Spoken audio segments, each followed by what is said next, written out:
these grids are drawn the way they are. It's showing the path within your perspective of the elliptical orbits. And it's going to be different for everyone. For example, on the equator, you're not going to have that curve. If we put our latitude right up to about 0, let me get it 0, you see now how the path is like straight. So as I adjust the time, it's going to go on a straight path. So this is called the equatorial grid, your celestial sphere, your perspective.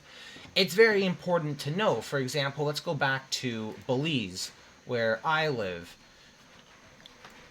I would point my equatorial mount for my telescope 17 degrees from the horizon.